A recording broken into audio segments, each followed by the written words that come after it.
उजलत में अंजाम दी गई ताकि मुस्लिम जमात ट्रस्ट मस्जिद को कानूनी चाराजोई ना कर सकें। इंतजामिया का इल्ज़ाम है कि ये इमारतें गैर कानूनी और अवामी ज़मीन पर कब्जा थी। गुजरात हाईकोर्ट में मुस्लिम जमात ट्रस्ट ने यह साबित करने की भी भरपूर कोशिश की कि ये ज़मीन वक्फ की है, ताहम वो कामयाब नहीं हो सका। अर्जी गुजार की जानिब से कोर्ट में दी गई दलील में यह अपील भी शामिल थी कि इन इमारतों से मुकामी अफराद के मजहबी जज्बात वाबस्ता हैं। इसके साथ ही पिटीशन में कोर्ट को आगाह किया गया कि ये इमारतें मुकामी मुसलमानों के अकीदे का हिस्सा बन चुकी है। इसके साथ ही कोर्ट को कानूनी निकात का हवाला देते हुए आगाह किया गया कि इनको ज़िले इंतजामिया ने जो नोटिस भेजे हैं वो कानूनी तौर पर गलत है। बहरहाल अवाम की एक ना सुनते हुए किए गए इस इन्हदाम के खिलाफ मुकामी सतह पर न सिर्फ बरहमी है बल्कि अवाम ने घरों से निकलकर बड़े पैमाने पर एहतजाज की कोशिश भी की। इमरान शेख जो पेट द्वारका के ही रहने वाले हैं, उन्होंने इन्हदामी कार्रवाई पर बरहमी का इजहार करते हुए कहा कि ये सिर्फ इमारतें नहीं हैं, ये हमारी सकाफत, हमारी तहजीब, हमारी तारीख का हिस्सा है, हमारे जज्बात इनसे वाबस्ता हैं। उन्होंने कहा कि हुकूमत की कार्रवाई ने शदीद तकलीफ पहुंचाई है। वाज़ है कि यह इन्हदामी कार्रवाई भूपेंद्र पटेल हुकूमत की गुजरात भर में गैर कानूनी तामीरात के खिलाफ मुहिम का हिस्सा है, जो सिर्फ एक मखसूस तबके उत्तर प्रदेश के संबल में सुप्रीम कोर्ट के रहनुमा खतूत की खिलाफ वर्जी करते हुए किए गए बुलडोजर एक्शन के खिलाफ। वहीं अदालत की पिटीशन को अदालत ने खारिज करते हुए अर्जी गुजार को हाईकोर्ट से रुजू होने की हिदायत दी। दरख्वास्त गुजार का मौक़िफ़ है कि 13 नवंबर 2024 को सुप्रीम कोर्ट ने मुल्क में नोटिस और समाअत का मौका दिए बगैर बुलडोजर कार्रवाई पर पाबंदी आयद की थी। इसके बावजूद इनकी फैक्ट्री को मुनहदिम कर दिया गया और इन्हें अपना मौक़िफ़ पेश करने के लिए वक्त नहीं दिया गया। जस्टिस भूषण रामाकृष्णन गोई और जस्टिस के विनोद चंद्रन की बेंच ने दरख्वास्त गुजार मोहम्मद गयूर को पहले हाईकोर्ट जाने की हिदायत देते हुए कहा कि वहां जाएं और अपील दाखिल करें। हम तमाम ज़रूरी हिदायत जारी कर चुके हैं। बेंच ने कहा कि हम समझते हैं कि इस मामले की हाईकोर्ट में बेहतर सुनवाई हो सकती है, इसलिए हम पिटीशन को खारिज करते हैं और अर्जी गुजार को आज़ादी देते हैं कि वो हाईकोर्ट से रुजू हों। गयूर अहमद का इल्ज़ाम है कि 10 और 11 जनवरी 2025 को संबल में इनकी फैक्ट्री को बगैर किसी पेशगी इत्तला या नोटिस के मुनहदिम कर दिया गया। इस मामले की समाअत 24 जनवरी को एक हफ्ते के लिए मुलतवी की गई थी, क्योंकि दरख्वास्त बगैर इजाज़त जमा होने और नज़्म व नस्क को दरहम बरहम करने का इल्ज़ाम आयद किया। मुकामी पुलिस ने बताया कि मुकामी गाँव के सरपंच मोहम्मद आरिफ के खिलाफ FIR दर्ज की गई है। बताया गया कि हिंदू जागरण मंच के यूथ विंग की जानिब से ड्रोन के जरिए एक तस्वीर लेकर पुलिस को भेजी गई, जिसमें देखा गया है कि चंद मुसलमान एक शेड के नीचे नमाज अदा कर रहे हैं। हिंदू जागरण मंच यूथ विंग के सदर हिमांशु पटेल ने इस सिलसिले में पुलिस में शिकायत दर्ज कराई। बताया जाता है कि यह प्लाट गाँव के सरबराह के खानदान की मिल्कियत है। मुकामी अफराद यहाँ वक्त ब वक्त नमाजें अदा कर रहे हैं, जिस पर मुकामी हिंदुओं ने एतराज़ करना शुरू कर दिया। मुसलमानों ने इस मुकाम पर एक शेड भी तामीर किया है जहाँ नमाजें अदा की जा रही है। पुलिस ने बताया कि 7 अफराद के खिलाफ FIR दर्ज किया गया है, जिनमें गांव का प्रधान मोहम्मद आरिफ भी शामिल है। इन 7 अफराद के खिलाफ भारतीय संहिता की दफ़ा 223 अवामी नुमाइंदे की जानिब से नज़्म व नस्क को दरहम बरहम करने के तहत मुकदमा दर्ज किया गया। पुलिस ने बताया कि 4 अफराद को गिरफ्तार कर लिया गया, जबकि 3 अफराद मफरूर हैं, जिन्हें तलाश किया जा रहा है। गिरफ्तार होने वालों में गाँव के प्रधान का भाई मोहम्मद शाहिद भी शामिल है। के असेंबली इंतखाबात में बेज़ाब्तगियों के इंकशाफ के लिए महाविकास अघाड़ी के लीडर राहुल गांधी, सुप्रिया सुले और संजय रावत ने नई दिल्ली के कॉन्स्टिट्यूशन क्लब में मुश्तरका प्रेस कॉन्फ्रेंस की। प्रेस कॉन्फ्रेंस के खिताब में राहुल ने कहा कि हम अवाम को महाराष्ट्र इंतखाबात से मुतालिक कुछ अहम मालूमात देना चाहते हैं जो हमने दरियाफ्त की है। हमारी टीम ने वोटर लिस्ट और वोटिंग पैटर्न का तफसीली जायजा लिया और बदकिस्मती से हमने इसमें मुतअद्दिद बेज़ाब्तगियां पाई है। राहुल ने कहा कि 2019 के असेंबली इंतखाबात और 2024 के लोकसभा इंतखाबात के दरमियान 5 साल में 32 लाख वोटर्स का इजाफा हुआ। ताहम लोकसभा इंतखाबात और 2024 के असेंबली इंतखाबात यानी महज 5 माह के अरसे में 39 लाख वोटर्स का इजाफा हो गया। ये कैसे मुमकिन है? राहुल ने सवाल किया कि ये 39 लाख वोटर्स कौन हैं? ये इतनी तादाद है जितनी हिमाचल प्रदेश के तमाम वोटर्स की तादाद है। राहुल के मुताबिक दूसरा नुकता यह है कि महाराष्ट्र में वोटर्स की तादाद रियासत की मुकम्मल वोटिंग आबादी से ज़्यादा कैसे हो गई। राहुल गांधी ने यह भी इल्ज़ाम लगाया कि असेंबली इंतखाबात से पहले अक़लियती बरादरी, दलितों और कबायली बरादरी के हज़ारों वोटर्स के नाम वोटर लिस्ट से निकाले गए या फिर इन्हें चुपचाप दूसरे बूथ पर डाल दिया गया। इसलिए हम इलेक्शन कमीशन से हतमी वोटर लिस्ट मांग रहे हैं। उन्होंने बताया कि हमने इलेक्शन कमीशन से मुतअद्दिद मरतबा तफसील मांगी, लेकिन अब तक नहीं दी गई है। उत्तर प्रदेश के प्रयागराज के महाकुंभ मेले में जुम्मे को फिर आग लग गई। शंकराचार्य मार्ग पर वाक़ सेक्टर 18 में स्कैन के कैंप में लगी आग ने 32 खैमों को खाकस्तर कर दिया। ताहम इंतजामिया ने दावा किया है कि किसी तरह का कोई जानी नुकसान नहीं हुआ। आग लगने के बाद फिर एक मरतबा इलाके में अफरा तफरी मच गई। फायर ब्रिगेड की गाड़ियों ने मौके पर पहुंचकर काफ़ी मशक्क़त के बाद आग पर काबू पा लिया। गुज़िश्ता 20 दिनों में आतिशज़दगी का यह तीसरा वाक़या है। सूरत हाल इस वक्त है जब योगी हुकूमत ने आग पर काबू पाने के लिए जदीद टेक्नोलॉजी से मज़ीद 50 फायर स्टेशन और 20 फायर पोस्ट बनवाए हैं और फायर सर्विस को बेहतर बनाने के लिए 131 करोड़ से ज़्यादा खर्च किए हैं। इससे कबल भी मेले में 19 जनवरी को सेक्टर 19 में वाक़ गीता प्रेस के कैंप में आग लग गई थी, जिसके सबब सेक्टर 18 से बर्ड फ्लू की खबरें सामने आ रही है। अब नागपुर से इत्तला मिली है कि बर्ड फ्लू के सबब 3 मुर्गियों की मौत वाक़ हो गई। जिसके बाद इंतजामिया ने 3000 से ज़ायद मुर्गों को ठिकाने लगा दिया और इलाके में ज़रूरी इक़दाम शुरू कर दिए। इत्तला के मुताबिक नागपुर शहर के मशहूर ताजबाग इलाके में वाक़ यासीन प्लॉट में एक चिकन सेंटर में 3 मुर्गों की मौत हुई। इस पर मुकामी अफराद ने वक्त ज़ाया किए बगैर इंतजामिया को खबर की।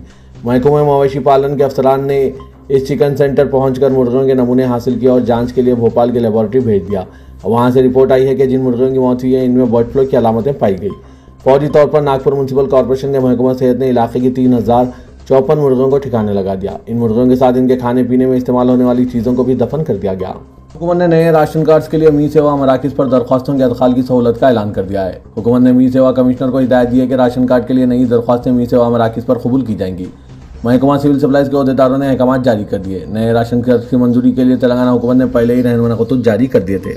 कमिश्नर सिविल सप्लाईज की जानिब से कमिश्नर मी सेवा को मकतूब रवाना किया गया, जिसमें कहा गया कि काबीनी सब कमेटी ने नए कार्ड्स की इजराई के लिए हुकूमत को सिफारिशात पेश की है। चीफ सेक्रेटरी ने सरकारी स्कीमात से इस्तेफादे के लिए प्रजा पालना सेवा केंद्र में दरख्वास्तों के अदखाल की सहूलत फराहम की है।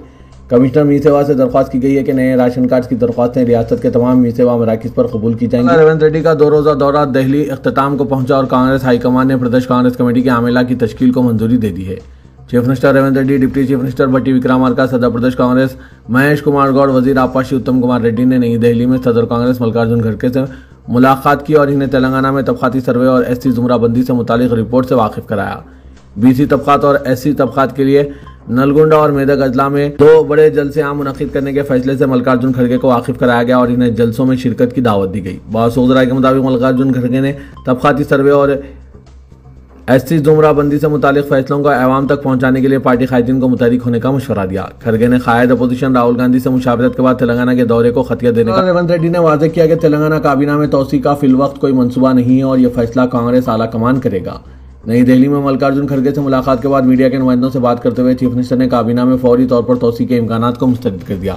उन्होंने कहा कि वजारत में कब तौसी हो और बहैसियत वजीर किसको शामिल किया जाए इस बात का ख़तई फैसला हाईकमान करेगा। मैंने वजारत के लिए किसी का नाम तजवीज़ नहीं किया। उन्होंने कहा कि काबीना की तौसी के मामले में मेरी कोई मदाखलत और रोल नहीं है।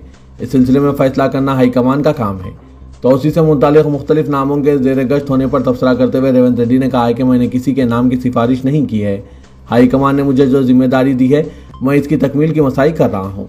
पार्टी और हुकूमत में जो कुछ भी हो रहा है इससे हाईकमान अच्छी तरह ने एक और कारनामा अंजाम दिया है। साल 2024 के लिए बेहतरीन लैंडस्केप गार्डन के जुमरे में 8 गोल्डन अवार्ड्स और 1 रोलिंग ट्रॉफी हासिल की।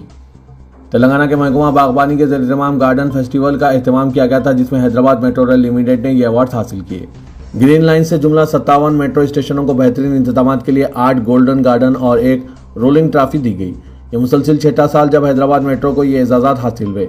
शेख यास्मीन बादशाह डायरेक्टर हॉर्टिकल्चर ने हैदराबाद पब्लिक गार्डन में मुनक़िदा एक तकरीब में HMRL को मल्लिकार्जुन खड़गे ने तेलंगाना में प्रदेश कांग्रेस कमेटी के आमेला में समाजी इंसाफ को मलहूज रखने की हिदायत दी। वज़ीर आला तेलंगाना रेवंत रेड्डी, सदर प्रदेश कांग्रेस महेश कुमार गौड़ का ताल्लुक BC तबके से है, लिहाजा वर्किंग प्रेसिडेंट के 4 ओहदों पर मुस्लिम, SC, ST और OC तबकात को नुमाइंदगी का फैसला किया गया। पार्टी में वर्किंग प्रेसिडेंट का ओहदा अहमियत का हामिल है। बताया जा रहा है कि 50 से 60% BC कायदीन को पार्टी आमेला में नुमाइंदगी दी जाएगी।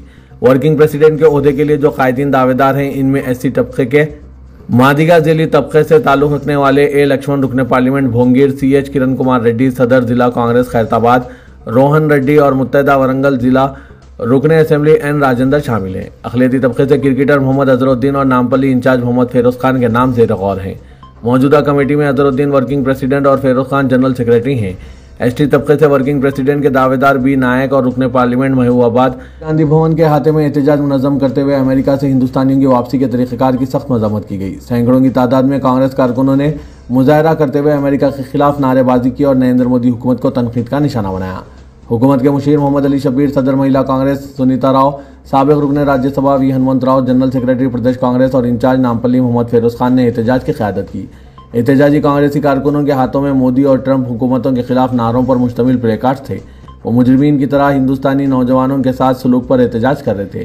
कांग्रेस कायदी ने कहा कि हिंदुस्तानी नौजवानों को सफ़र के दौरान दहशतगर्दों की तरह बेड़ियों में कैद रखा गया। हिंदुस्तानी शहरियों की तौहीन नरेंद्र मोदी और BJP के लिए बात से शर्म है। हिंदुस्तान ने अमेरिका के आगे घुटने टेक दिए हैं। हालांकि हुकूमत की जिम्मेदारी थी कि वो हिंदुस्तानी नौजवानों का दिफा करती और इन्हें सिविलियन फ्लाइट्स के जरिए वापसी का इंतजाम करती। मीडिया से बात करते हुए फेरोज खान ने कहा कि कांग्रेस पार्टी मुल्क गिर सतह पर अमेरिकी पॉलिसी के खिलाफ एहतजाज मुनज़्ज़म कर रही है। उन्होंने कहा कि राहुल ने पार्लियामेंट और मजलिस बचाओ तहरीक के तर्जुमान अमजदुल्ला खान खालिद ने निजामाबाद में मजलिस बचाओ तहरीक के पार्टी ऑफिस का इफ्तिताह अंजाम दिया। इस मौके पर मुखातिब करते हुए रियासती हुकूमत की जानिब से जात पात पर मबनी सर्वे को गलत करार देते हुए कहा कि साल 2012 में मुसलमानों की आबादी का तनासुब 12% था और साल 2025 में भी मुसलमानों की आबादी का तनासुब 12% है, लिहाजा ये सर्वे गलत और गुमराहकुन है। अमजदुल्ला खान खालिद ने कहा कि सर्वे को कबूल करने वाले अफराद मुसलमानों के खुले दुश्मन हैं, क्योंकि कई अफराद सर्वे के बारे में बुलंदबांग दावे कर रहे हैं। क्या 12 साल का अरसा गुजरने के बावजूद भी तेलंगाना में मुसलमानों की आबादी सिर्फ 12% रह गई है?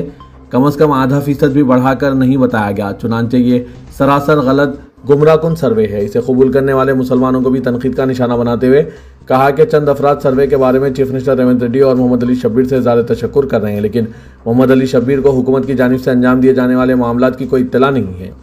गवर्नमेंट एडवाइजर रहने के बावजूद भी इनसे कोई राय हासिल नहीं की जा रही है। इंदिरा हाउसिंग कमेटियों में मुसलमानों को शामिल नहीं किया गया और सर्वे में भी मुसलमानों का कोई नुमाइंदा शामिल नहीं था।